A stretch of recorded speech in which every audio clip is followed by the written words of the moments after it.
Hello viewers, welcome back to Shawn kingdom. நான் உங்கள் டிஆர்வி. இன்றைக்கி நம்ம என்ன பார்க்க போகிறோன்னா, சில பல மாதங்களுக்கு முன்னாடி ரிலீஸ் ஆன my instant death ability is over power அப்படிங்கிற அனிமையிலேருந்து இருக்கக்கூடிய ஹீரோவான டாகட்டோ யோயிரி, அவரை பற்றி தான் பார்க்க போகிறோம். அவரோட பவரை பார்த்து நானே மிரண்டேன். அவரோட பவர் என்ன தெரியுமா? அவரால் எதை வேணால் கொல்ல முடியும். ஈவன் அவரால் என்னது இம்மோர்டல்ஸை கூட கொல்ல முடியும். அந்த அனிமேலையுமே அவர் இம்மோர்டல்ஸை கொண்டிருப்பார். இம்மோர்டல்ஸ்லாம் இவருக்கு ஒரு மேட்ரே இல்லைங்கிற மாதிரி இம்மோர்டல்ஸே அசால்ட்டாக கொள்வார். இம்மோர்டல்ஸ் மட்டும் இல்லைங்க, ஈவன் சின்ன சின்ன பொருட்கள், அதாவது இந்த உயிரே இல்லாத பொருட்களை கூட இவரால் கொல்ல முடியும். லைக் நம்ம ஒரு மேலே நியூக்ளியர் பாம் போடுறோன்னா அந்த நியூக்ளியர் பாமே அவர் கொண்டுருவார். அந்த எக்ஸ்ப்ளோஷன்ஸை கூட இவரால் கொல்ல முடியும். ஃபயர், ஐஸ்னு எதை வேணால் இவரால் கொல்ல முடியும். அதுக்கு உயிர் இருக்கணும்னு கூட அவசியம் இல்லை. அந்த இவரோட பவரை ஏதோ ஒரு மேஜிக்கோ இல்லைன்னா வேறு ஏதாவதெல்லாம் கிடையாது. இவரோட பவரே லிமிட்லெஸ். இவருக்கு பவருக்கு என்னது லிமிட் அப்படிங்கிறதே கிடையாது. இவர் ஒரு ஆல்ஃபா மேல் அப்படின்னு சொல்லியிருப்பாங்க அந்த அனிமையில். இவர் ஒரு ஆல்ஃபா மேலால் எதை வேணாலும் கொல்ல முடியும், எதை வேணாலும். அந்த ஈவன் இவர் இந்த அனிமே ஷேடோஸ் எல்லாம் கூட கொள்வார். இவர் ஒருத்தர் ஃபுல்லாக கொல்லணும்னு கூட இல்லை. இவர் ஆஃப் டெத் அப்படி, அப்புறம் அவரோட கையை மட்டும் கொள்வது, காலை மட்டும் கொள்வதுன்னு இதோட பவரை யூஸ் பண்ணுவார். ஆஃப் டெத்துனா கோமாக்கு போயிடுவாங்க அவங்க. அண்ட் தென் இவரோட இந்த டெத் இன்ஸ்டன்ட் டெத் எபிலிட்டியை வச்சு இவர் பார்க்குறவங்கள மட்டும் இல்லை, இவங்க நினைக்கிறவங்கள மட்டும் இல்லை, எனது எங்கேயோ இவருக்கு பேருக்கே தெரியாதவங்க இவரை கொல்ல நினச்சா கூட கொல்ல முடியும். அண்ட் தென் இவரை யாராவது கொல்ல நினச்சா அவங்க ஆட்டோமேட்டிக்காக செத்துடுவாங்க. இவருக்கு அவங்க கொல்ல நினச்சாங்கிறது கூட தெரியாது. அந்த ரேஞ்சுக்கு இவரோட பவர் எல்லாரையும் கொல்லும். இவரோட பவரை வச்சு ஈவன் நம்ம ஆனோஸ் வேர்ல்டு காட், ட்ரீமர் டெம்பஸ்ட், அகுட்டோ சாய் இவங்களெல்லாம் கூட கொல்ல முடியும்னு சொல்கிறாங்க. ஈவன் நம்ம ஹஜுன், ஜெனோ மாதிரியான ஆளுங்களால் கூட இவரோட இன்ஸ்டன்ட் டெத் எபிலிட்டியிலேருந்து தப்பிக்க முடியாது. நம்ம ஹஜுன்லாம் எவ்வளோ பவர்ஃபுல்னு தெரியும். ஜெனோவை விட ஹஜுன் பவர்ஃபுல். சில அதில் ஹஜுன் ஜெனோவோட பவர் கம்மி அப்படின்லாம் சில சேனல் சொல்லியிருப்பாங்க. ஆனால் அந்த அனிமே போய் பார்த்தா அந்த மாங்காலாம் ரீட் பண்ணதுக்கப்புறம் தான் நானே தெரிஞ்சிச்சு ஹஜுன் எந்த அளவுக்கு பவர் அப்படின்னு. அந்த மாதிரி ஹஜூனை விட ஹகுட்டோ சாய் இவங்க ரெண்டு பேருமே எந்தளவுக்கு ஸ்ட்ராங், இவங்களையே கொல்ல முடியும். அந்த இவரால் டெத் இன்ஸ்டன்ட் டெத் அப்படிங்கிறது மட்டும்தான் அவரோட பவரையும் தவிர வேறு எந்த ஒரு பவருமே இவருக்கு இருக்கிற மாதிரி சொல்லப்படல. இவர் இந்த அனிமையை லைட் நாவலை பேஸ் பண்ணி எடுக்கப்பட்ட அனிமே.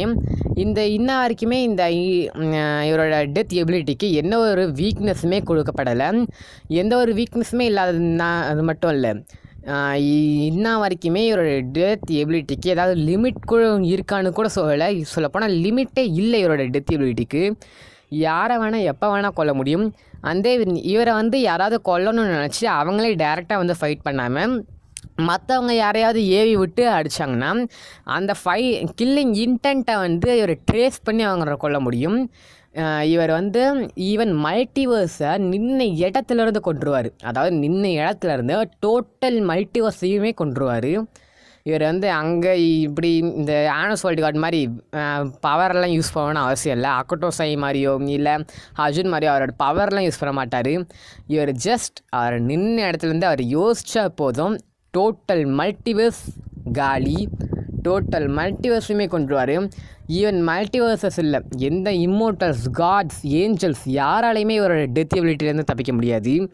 இவரோட டெத் எபிலிட்டி அந்தளவுக்கு பவர்ஃபுல். இந்த அனிமையில் இந்த டெத் எபிலிட்டி இவர் கண்ட்ரோலில் இருக்கிற காரணமே ஒரு 2 பொண்ணுங்கன்னு தான் சொல்லணும். ஃபர்ஸ்ட் பொண்ணு இவரோட ஃப்ரெண்டு, செகண்ட் பொண்ணு இவரை வளர்த்த ஒரு லேடி. இவங்க 2 பேரும் தான் இன்ன வரைக்கும் இந்த 2 பேர் சொல்லுக்கு மட்டும்தான் யோகிரி டாக்கட்டோ கண்ட்ரோலே ஆவார். மற்ற யார் பேச்சுமே கேட்க மாட்டார். யாராவது இவரை கொல்லணும்னு நினச்சா கொண்டுருவார். அவர் எவ்வளோ ஸ்ட்ராங் என்ன அதெல்லாம் முக்கியம் இல்லை. அவங்கக்கிட்ட எந்த அளவுக்கு டெத் ரெசிஸ்டன்ட் இருக்குது. ஈவன் டெத்தே இல்லாத கேரக்டர், ஈவன் அந்த டெத்தே நின்னாலும் அவரை கொல்வார். உனக்கு டெத்துன்னு ஒன்று இருக்கா இல்லையாலாம் எனக்கு கவலை இல்லை, உனக்கு என்ன இருக்குன்னு எனக்கு கவலை இல்லை, எதாக இருந்தாலும் யாராக இருந்தாலும் நான் கொல்வேன் அப்படின்னு இவரால் சொல்ல முடியும்.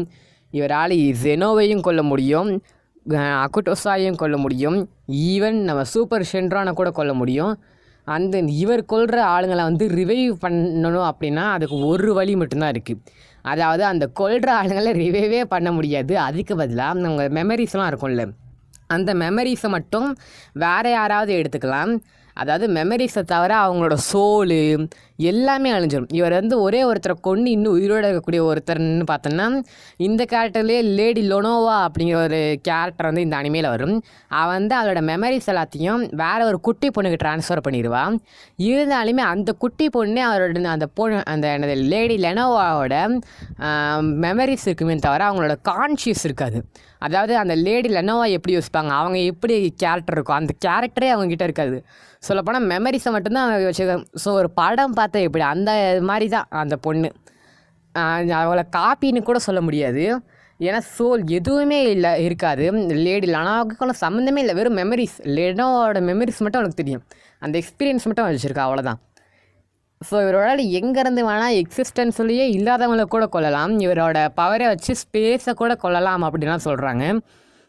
இவரோட பவர் வந்து எந்த அளவுக்கு இருக்குதுன்னு நம்மளுக்கு இன்னும் தெரியலை. அண்ட் தென் நான் வந்து லைட் நாவல் படிச்சிருந்தேன்னா தெரிஞ்சுக்குவேன். லைட் நாவலுக்கு நான் எங்கடா போவேன். ஆனால் இவரோட இன்ஸ்டன்ட் அந்த டெத் எபிலிட்டி அந்த அனிமி அதெல்லாம் பார்த்ததுக்கப்புறமே இவரோட பவர் வந்து புரிஞ்சு வச்சு. அப்போ கூட நான் வந்து இவரால் ஜெனோ அக்குட்டோசாய் மாதிரி ஆளுங்களெல்லாம் கொல்ல முடியாதுன்னு நினச்சேன். ஆனால் நான் வந்து எனது போய் ரிசர்ச் பண்ணி ஃபுல்லாக பார்த்ததில் ஹஜூன் அக்குட்டோசாய் ஜெனோ மாதிரியான ஆளுங்களை கூட ஈஸியாக கொள்வார். டெத்தே இல்லாத ஆளுங்களையும் கொள்வார் அப்படின்னு சொல்லப்படுது. இம்மோர்டல்ஸ், ட்ரூ இம்மோர்டல்ஸ் யாராக வேணா இருந்து கொடி, ரெசிஸ்டன்ஸ் எந்த அளவுக்கு வேணா இருக்கட்டும், டியூரபிலிட்டி எவ்வளோ வேணா இருக்கட்டும், உனக்கு டெத் அப்படிங்கிறது என்னென்னே தெரியாமல் இருக்கணும், பெயின் என்கிறது என்னென்னே தெரியாமல் இருக்கட்டும், நான் உனக்கு பெயினெல்லாம் காமிக்க மாட்டேன், டேரக்டாக டெத்து தான் அப்படின்னு இவரால் என்ன வேணால் யாரை வேணால் எப்போ வேணால் கொல்லலாம். அண்ட் தென் இவர் பவருக்கு நான் முன்னாடியே சொன்ன மாதிரி லிமிட்டே இல்லை. ஸோ இவர் ஜஸ்ட்டு ட்ராகன் பால் யூனிவர்ஸுக்கு கூட போகணுன்னு அவசியம் இல்லை. ட்ராகன் பால்னு ஒரு யூனிவர்ஸ் இருக்கா, அப்போ போட்டு தள்ளிடலாமான்னு நினச்சி போட்டு தள்ளினா போதும். அந்த யூனிவர்ஸாக ஏதாவது ட்ராகன் பால் மல்டிவர்ஸ்னு சொல்லலாம். மல்டிவர்ஸால் ஏதாவது ஆபத்து இவருக்கு வந்துடும் நினச்சாலே இவர் போதும். மொத்த மல்டிவர்ஸ் தான் இவர் நின்றுருக்காரா, ட்ராகன் பாலில் இருக்கிற அந்த எர்த்தில் ஆரம்பிச்சு எல்லாமே செத்துடும். சூப்பர் ஷென்ட்ரான், ஜெனோ, கிராண்ட் ப்ரீஸ்ட் எல்லாரையுமே சத்துருவாங்க. ஸோ இவரோட பவர் எந்த அளவுக்கு இருக்குன்னு தெரிஞ்சிச்சு. சரி, இந்த வீடியோ பிடிச்சா லைக் பண்ணி ஷேர் பண்ணி சப்ஸ்கிரைப் பண்ணுங்கள். பாய்.